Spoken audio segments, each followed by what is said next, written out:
ይህንን ካደረግላት መቼም ከልብ የማጠፋ ንጉሥ ነኝ።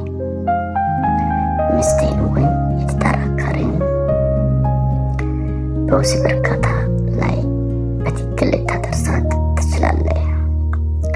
ጤና ይስጥልን ውድ የጋብቻ ንቅሾችና መፍትሄዎች ቻናል ተከታዮች፣ ዛሬ ይዤ የቀረብኩት ርዕሰ ጉዳይ እጅግ በጣም ወሳኝና የብዙዎችን ችግር የሚፈታ ነው።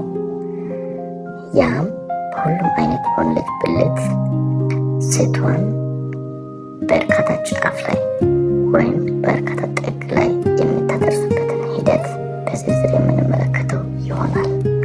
እስከ መጨረሻው ተከታተሉት። ለእኛ ለኢትዮጵያውያን አልፎም ለአፍሪካውያን ፍትወተ ሥጋ ግንኙነት ስልት ፈጽሞ አልገባንም። ፍትወተ ሥጋ ማለት በአፍሪካውያን ወይም በኢትዮጵያውያን እይት በትልቅ ወንድ ልጅ ብልት የሴቷን ልጅ በረጅም ጊዜ ማተራመስ ይመስለናል።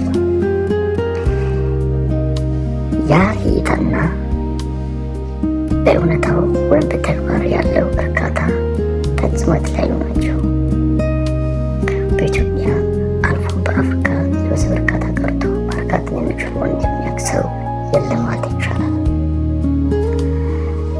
ምክንያቱም አፍሪካውያን የፍትወተ ሥጋ ግንኙነት እርካታን የሚያገናኙት ከወንድ ልጅ ብልት መጠን ጋር ስለሆነ ነው ማለት ነው።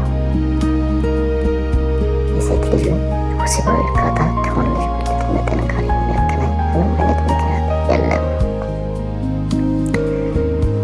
ቀጥለን ለውጤታማ ፍትወተ ሥጋ ግንኙነት ወይም ሴት ልጅ በእርካታ ጫፍ ላይ ለማድረስ የሚያስችሉ ዝርዝር ጉዳዮችን በጥልቀት የምንመለከተው ይሆናል።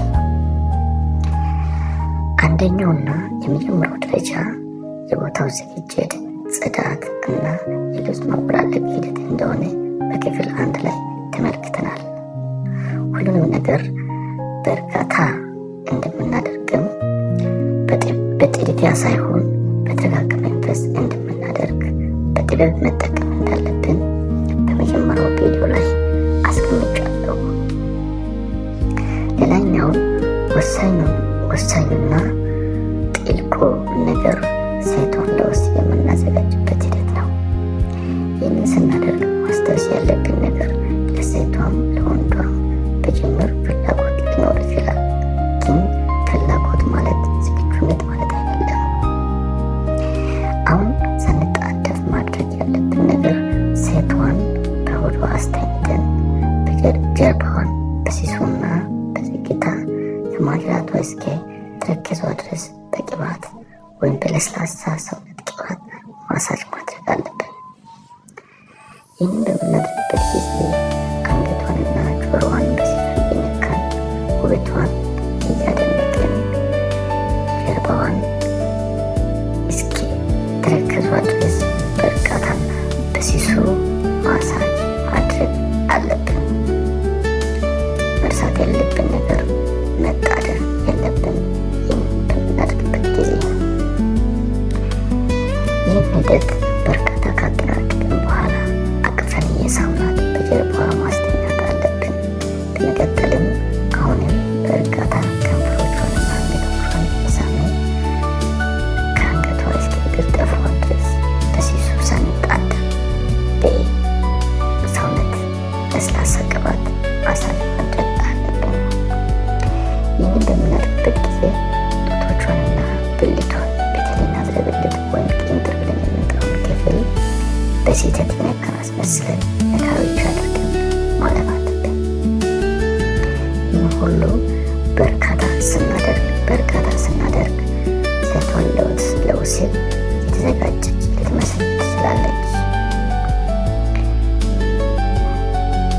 ደግሞ ብልትን ወደ ብልቷ እንድታስገባላት ልትጠቁሙላት ትችላለች። ግን አሁንም በእርጋታ መንፈስ በስሜት ጡዘት በሚባለው ደረጃ እስኪደርስ ድረስ መጠበቅ አለብን። እጆቻችን ወደ ብልቷ በማስጠጋት በጣቶቻችን ብልቷን፣ በመዳፋችን ደግሞ ቂንጥሯን ወይም ናዝረ ብልት ብለን የምንጠራውን ክፍል በሲሱ ልንዳብስላት ይገባል። ይህንን በምናደርግበት ጊዜ ግን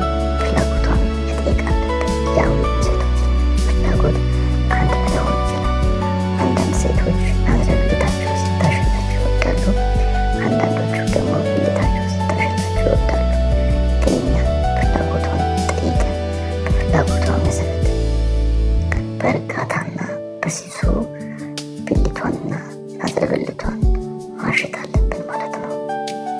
ይህንን በምናደርግበት ጊዜ ሴቷ ለወሲብ ከመዘጋጀት አልፋ ስሜት ጡዘት በሚለው ደረጃ ላይ ትደርሳለች። እኛም ያ ደረጃ ላይ እስኪደርስ ድረስ መጠበቅ አለብን ማለት ነው። በመጨረሻም አሁንም ረጋ ባለመንፈስ በስሜት ጡዘት ላይ መድረሷን ካረጋገጥን በኋላ ብልታችን ወደ ብልቷ ማስገባት አለብን ማለት ነው። ያንን በምናደርግበት ጊዜ ረጋ ባለመንፈስ በብልታችን ቅንጥሯን ወይም ናዝረ ብልቷን እያስነካን ቀስ አድርገን ማስገባት አለብን ማለት ነው። በዚህ ጊዜ እመኑኝ ሴት ልጅ ሳትፈልግ በአጭር ጊዜ ውስጥ በርካታ ጫፍ ላይ ትደርሳለች። አንተም ደግሞ ከአእምሮዋ የማጠፋ ጀግና ወንድ ትሆናለህ ማለት ነው። ችግር የሚመጣው ጥድፊያና ችኩላ በሚኖርበት ጊዜ ጥበብ ስናጣ አንዱ የአንዱን ስሜት ሳንረዳ ስንቀር መሆኑን መዘነጋት የለብንም ማለት ነው። ፔጁን ፎሎ፣ ሰብስክራይብ አድርጉት፣ ኮሜንት አድርጉ።